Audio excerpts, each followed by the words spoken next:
Okay, let's get right into it. There is this absolutely fascinating disconnect happening in the economy right now. I mean, on one side, you've got the stock market just hitting these unbelievable new heights. But on the other, well, the average person is feeling a sense of dread that we really haven't seen in years. Yeah, the source material we're looking at puts it this bluntly, and it just perfectly captures this bizarre situation. So how can both of these things be true at the same time? How can we be staring down a, quote, severe recession while the market is popping champagne? Let's break it down. It really is a tale of two economies. The source material paints this picture of two completely different realities. You've got Wall Street and you've got Main Street. And they're not just existing side by side. They feel like they're drifting further and further apart every single day. And here's what that looks like. On the left, that's the stock market reality. The Dow, the S&P, the NASDAQ, they're all smashing records. But look at the right. That's the consumer reality. Sentiment is completely in the gutter, and people's fears about the cost of living are just boiling over.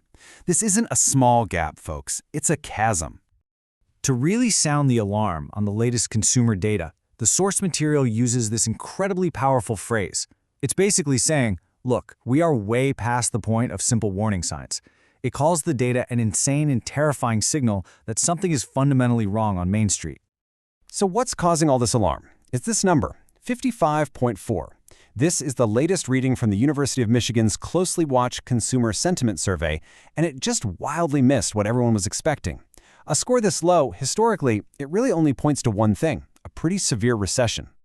And just to put that number in perspective for you, our current sentiment of 55.4 is virtually identical to the absolute rock bottom we hit during the 2008 Great Recession. For comparison, a healthy, humming economy, that's usually up around a score of 95. We are miles away from that right now.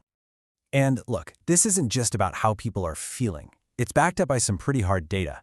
The sources are pointing to a sudden surge in jobless claims, up to a 2-year high. At the same time, everyone's worried about inflation again. And since consumer spending is literally the engine of the entire U.S. economy, well, these are all flashing red lights.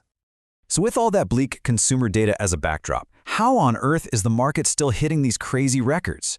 The source material points to one specific area of the economy that's acting like this powerful lifeline, and it's completely defying economic gravity. Just look at this number from a single company, Oracle.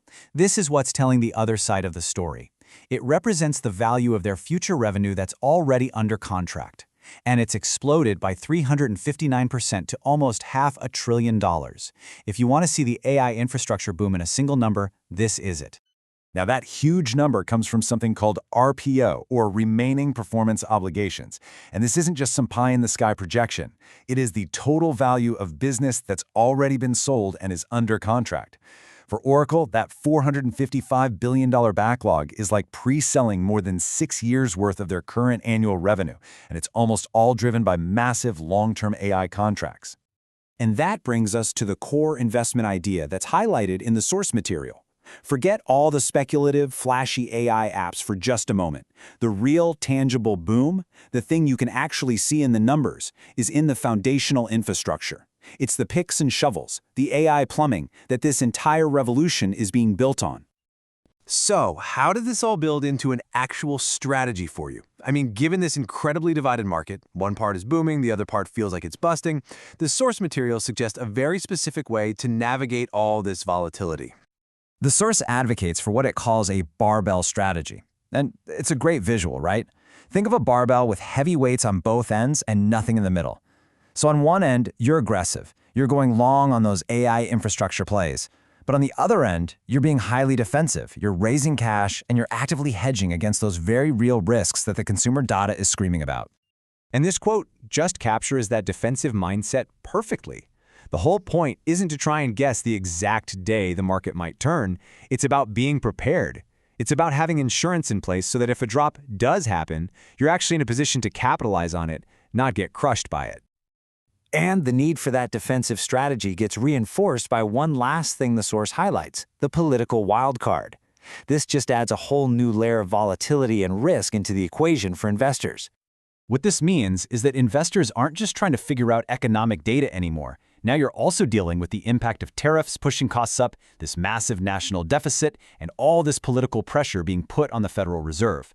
Each one of these things adds its own layer of unpredictability.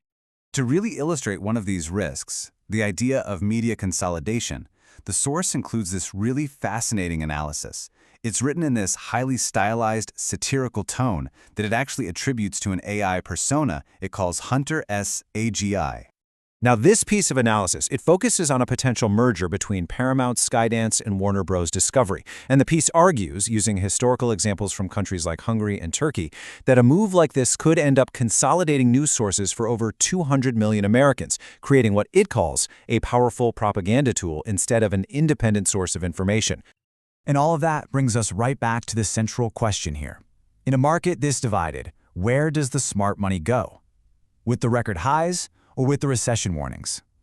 The source material suggests the answer isn't to pick one side. It's to actually prepare for both realities at once.